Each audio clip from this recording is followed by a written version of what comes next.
I'm going to introduce the channel to the GR4 Monochrome.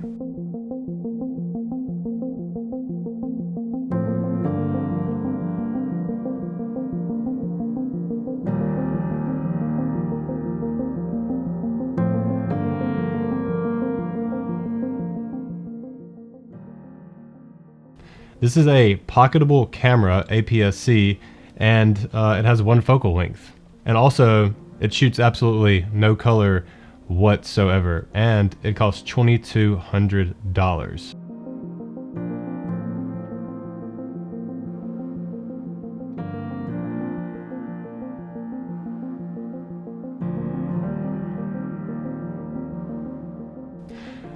I've told my wife a million times that I would shoot only black and white if I could get away with it, but I don't have the clientele for that, unfortunately.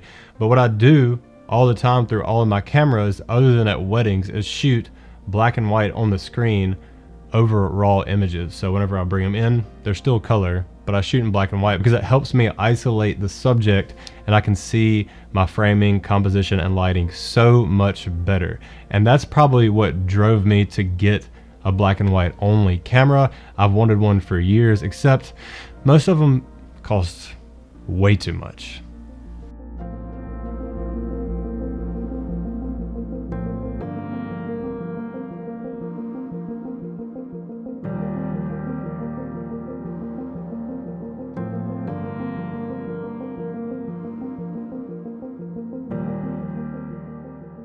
Obviously, the biggest thing about this type of camera is that it doesn't have color filters. So you're able to shoot at super high ISOs and the noise looks good. It's there. It's not like it just disappears because there is no color filter. It's still there, but it looks fantastic, and you can get away with a lot more than you typically could with a normal camera. But that's not why I bought this camera in the first place, although that is one good purpose for this camera if you're somebody that likes to shoot in low light.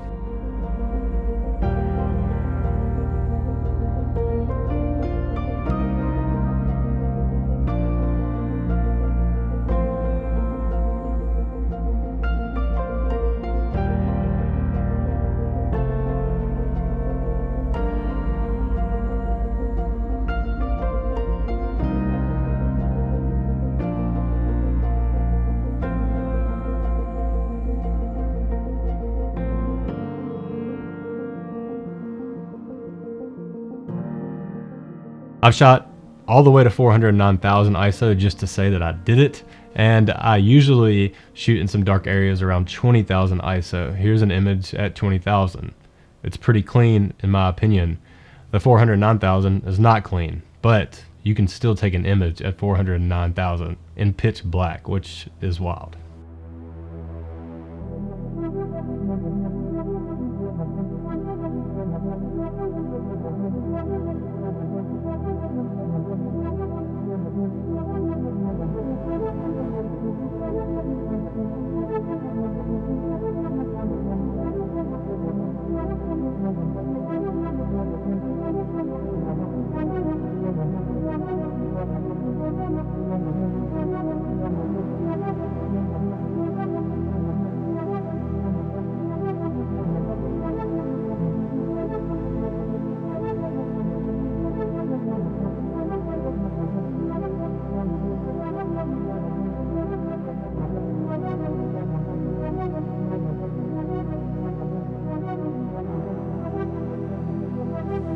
As I was looking at the Leica Q2 monochrome and the Leica M monochrome cameras, I was thinking to myself, do I really need a full frame camera?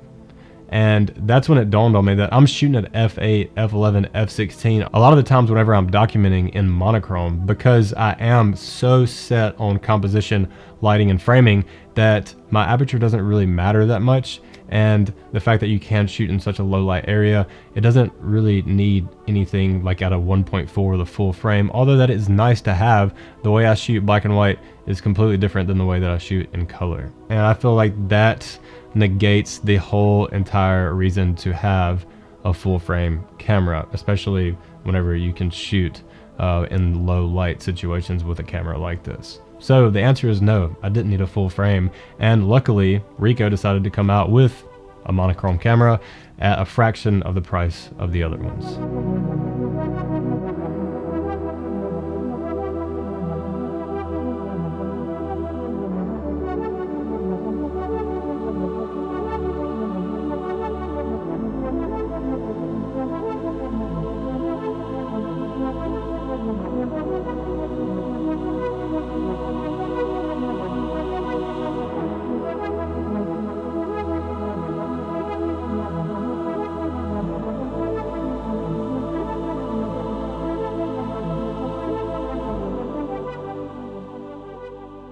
Although I was going into this with the expectation that it would feel exactly like every other camera that I shoot in black and white, since I do shoot solely in black and white other than weddings, it did change the way I saw quite a bit because I have the lack of the viewfinder, which kind of throws me for a loop, and I decided to actually put one on here.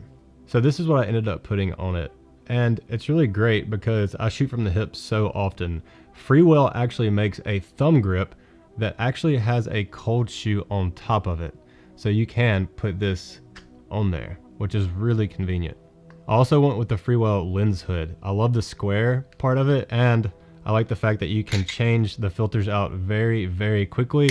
I want to be able to protect this lens as much as possible because it is a very expensive camera for what it is, and it's not weather sealed, and I don't want anything to touch that lens, and having something like this is very, very nice. So I would highly recommend looking into Freewell if you are going GR4 or GR anything really. I just like the way it looks, and yes, it does take the pocketability away from it, but obviously you can take it off pretty easily and put the cap that comes on it very quickly, and then you can stick it in your pocket and you have nothing to worry about.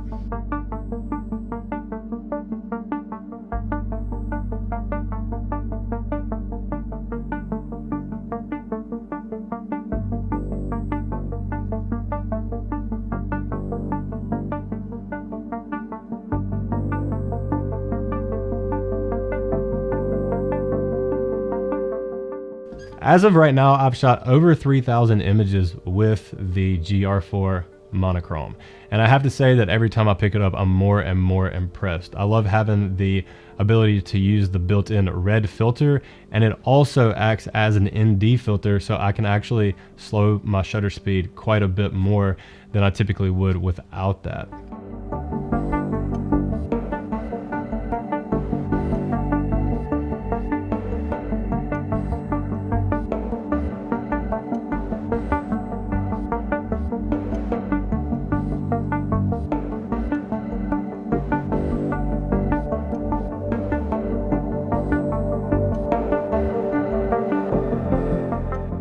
In my full review coming up, I'll be getting into all the other specs of this thing, such as IBIS, snap focus, battery life, the build, just everything. And I will share some raw files with you guys as well in that review, so you can look at these and play with them and see how much you can actually bring back in post, because the flexibility within these posts is absolutely phenomenal. It blows my mind every time I use it. This is the first monochrome camera I've ever had, and I've shot on the biggest sensors out there that are available for digital, such as GFX, and it's very, very close to that except in black and white, and it works better at higher ISOs, which just blows my mind. So make sure you stick around for the full review. I hope you guys enjoyed these images in this video. Make sure you subscribe to the channel to check out the full review that'll be coming up on this and all the other camera equipment and tech reviews that I actually go over on this channel. Thank you guys so much for watching. Make sure you follow me on Instagram. I do have a dedicated Instagram called Hart Mono, which if you like black and white photography, go check it out. And then you can follow me on Instagram at Hart Photo if you want to see all of my photography and keep up to date with all the cool stuff that I'm doing. Thank you guys so much for watching, and until next time, peace.